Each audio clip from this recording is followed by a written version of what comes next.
We're going to analyze Eddie Hall's discus throwing technique, and we're going to start right now.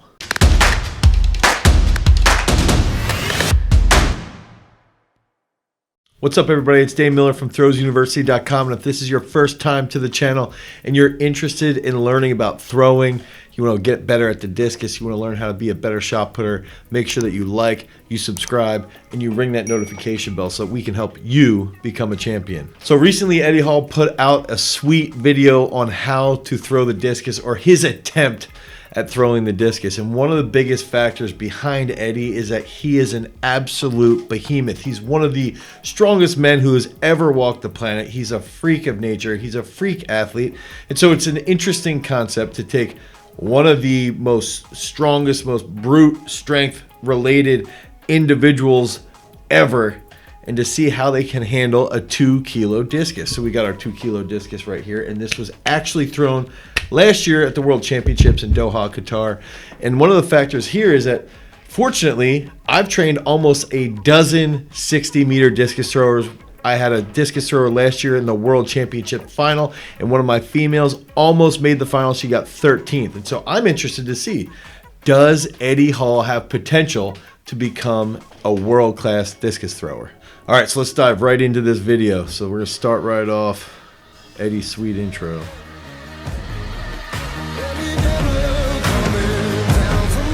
Hey guys, welcome back to another video. Now today, with my friend Patrick. Hello Patrick. And we're going to be doing Olympic discus throwing. You'll have seen it on the TV in the Olympics. Now I'm sure probably most. So one of the things I want to point off right off the bat is that I actually believe, from a purely body frame perspective, Eddie's buddy Patrick's got a better frame for the discus. He's got longer arms. He's a little bit taller. He looks to be a little bit more mobile as well. Have you done discus throwing at school? I know I did when I was at high school, but before I got expelled. 2 kilo, I think, is the Olympic weight. So this is, well, I got it imported from Germany, so I'm hoping it's going to be on the dot, Olympic standard. And get it imported from Germany? That's where they make precision things, isn't it? German precision. Has to be, yeah. I want to echo Eddie on that, is that one of the funny things is that for some reason, anything that comes out of either Japan, Nishi, or Germany, for some reason, everybody in the entire world believes it's got to be precise. So good job, Eddie, pointing out. Germany probably makes some of the best discs that you can buy. So let's just have a look what the world record is. Wow. Right, the world record by Jurgen Schultz. Is he German? From East Germany. Ah, precision! 74.08 meters. So right there, okay, Eddie just pointed out the world record. It is from Jurgen Schultz. I would say, rumor has it that comp was sort of thrown together. I would give the clean world record to either Virgilius Alekna or Gerd Kanner, but Jurgen Schultz has it. He's a stud animal from East Germany back in the 80s. He was a reverser, so he would do full reverse when he broke the world record, and then he decided to switch his technique to a non-reverse later in his career so he could try to be a little bit more, as I understand it, to be a little bit more consistent on his finish. So we've already measured the length of the rugby pitch. That is 100 meters. Just over 3/4 of the way is what we're aiming for the world record. Right, so I'm just going to do a 1-2 to begin with before I do any spinny stuff.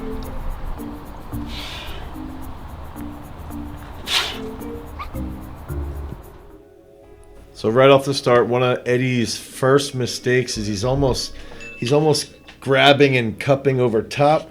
Let those fingers be a little bit more loose and barely have that fingertip on the end. And try not to wind too much when you're taking that standing throw. Take one wind and go. And you want that discus to roll off either the index finger. Sometimes people will put the index finger and the middle finger together. That's okay for comfort, but the main goal is that you barely have those fingertips over the edge of the discus. I don't even know where it landed, but 36. Pretty terrible, It's right here. It was, I can't even see where it landed, it just skimmed somewhere. His buddy Patrick scoops the discus quite a bit. It's not good. 24.9. Right, so we're going to watch Jurgen Schultz technique when he did the world record. Big sweep up. 1, 2, 2 rotations and it's gone. That's quite incredible. It's the speed in which they just, it's literally just like, Very windy. right, so it does look like if you get a good, it's all about getting that speed up in it, that rotation. It does look like that would be very helpful for that. I think one of the big key factors that Eddie's pointing out himself here is that he's starting to recognize, one, there's a lot of technique involved, and two, you've got to be really, really strong. So one of the things Eddie's got going for him is he's extremely strong. Now, one of the negative parts is that it takes years of developing a technical prowess. It takes years of having that good feel, and you can see in the videos of Jurgen Schultz, he's got to be smooth out of the back. He's got to have a good rotation getting to the center of the circle and a really nice, long, grounded finish at the front of the circle, and that's going to take years to develop. And as we can see by his buddy Patrick, and even from Eddie's throws, it can be a little bit more challenging. For this. Okay, you watch it. Don't blink, you'll miss it. Okay. Down.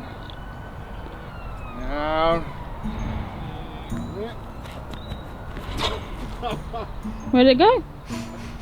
Oh. Where'd it go? It went about 90 metres, that did. I didn't throw it, I lost my... Hey, where did it go? Where are you? You must just be asleep just behind the camera like that. No, but Next thing I want to point out too here is that Eddie, I recommend getting throwing shoes. Get into the discus circle. Find a concrete circle. You're out throwing on grass. A lot of times you'll see kids doing drills on the grass and they're going to eat it. They're going to fall all over the place because they're using shoes that are a little bit smoother. I recommend finding a discus circle. can you actually throw it now, please? I'm going to try. Bloody hell, Annie, you're so negative.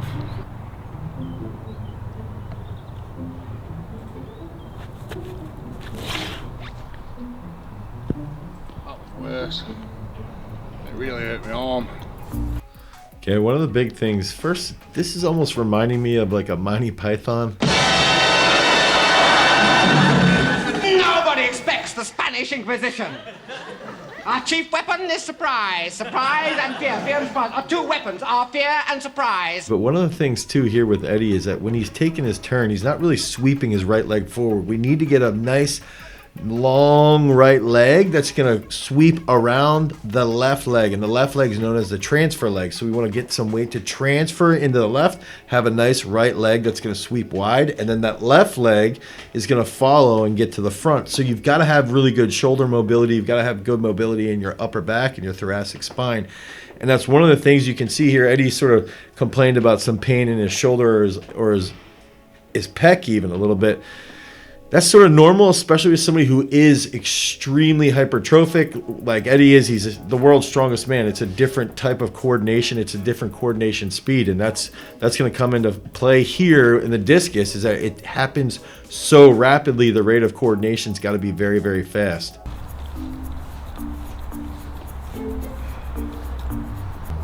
It's like he's using a trundle wheel to measure this. He's like, no, it's hysterical. Eddie, your boy Patrick's got to start to use his wind. One wind. He's doing the junior high 4 winds, and he doesn't get it off his hand well. Right, I'm just looking up some of the records. So, I mean, the Open Olympics pretty ridiculous, but I think this is more ridiculous. 2 kilo, so we've got 1.75 kilo discus throw, which must be like a junior weight. I mean, not that 25 grams is going to make that much of a difference, but so the world record for that is 70.1 meters by, it doesn't say the name, someone that's 17 years and 39 days old. So a 17-year-old. That's very accurate as well. Through 70 meters.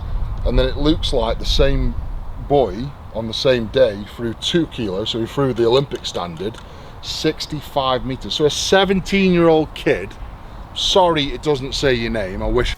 So the kid he's referring to is from Ukraine, Mikita Nestorenko. So there's also some suspicion that Mikita was a little bit older than 17 when he threw that, but let's give him the benefit of the doubt. He threw really far. That might have even been his PR with the 2K discus. He didn't do much after his junior career, but he did drop some serious bombs in Ukraine, and he has the junior world record. I think I'm going to give it one more bash. My arm is hurting already. When you're not used to these kind of things, obviously we haven't got the techniques, so we're trying to really use all the power, and you end up like overstretching your arm, your ligaments, pulling your shoulder, pulling your tricep, your bicep, and it's not comfy when you start getting arm ache from doing. I think it's important to hear out what Eddie just said. If you're not used to utilizing that technique and that speed, you can get banged up. It's the same thing if I went and tried to do some strongman stuff. You know, Eddie's one of the best strongmen to ever walk the planet, and if I went and tried to hit some of the stones, or if I went and did some yoke carries, I'm probably going to hurt myself. But again, it's just important to recognize that if you're trying any sport is going to be technical, and it's going to be a different way than the way that you've typically been moving your body, so you've just got to be prepared for that shock to the system. I really don't want to give up until I get at least 40 meters. If a 17-year-old kid can get 70,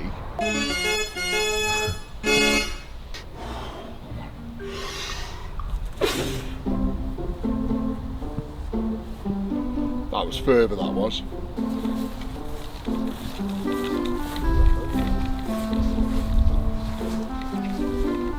Well, it didn't land there, did it? Landed a bit short. 42.4, which makes sense because we're at the halfway line and we're a little bit from the start.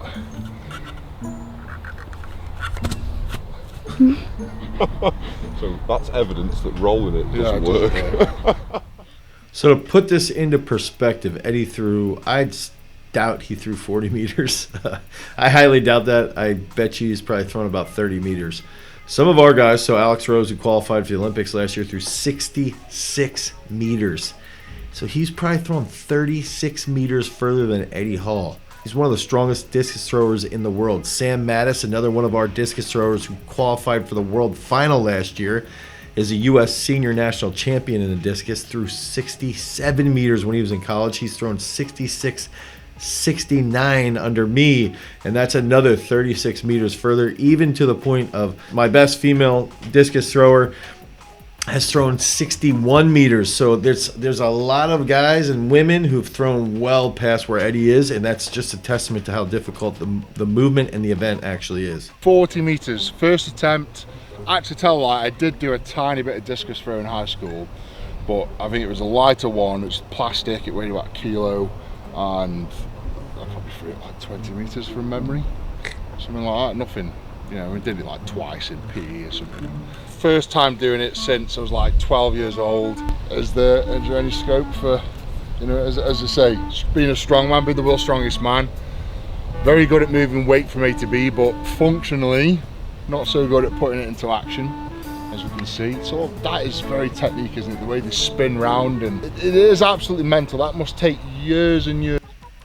I think it's important. Eddie says he's, you know, the world's strongest man, but he's not really good at putting it into a functionality, and I would disagree, actually. I think Eddie is extremely functionally strong. If you're asking him to do regular things, move a desk, move, you know, take the trash out, things like that, he's very strong at. He's very powerful in regards to normal everyday tasks. Now, when it comes to an extremely high rate of coordination, extremely high rate of force production, he might not be the best person that you want to get. But that goes back to discus throwers want to get very, very strong. They want to be strong in the weight room, but they also want to have that coordination speed be as optimal as possible. So shout out to Eddie Hall. Thank you for giving discus throwing more attention in the world. If you guys want more information about throwing, you can head over to throwsuniversity.com and you can pick up a technical analysis. You can pick up our books, a training program, whatever it is that you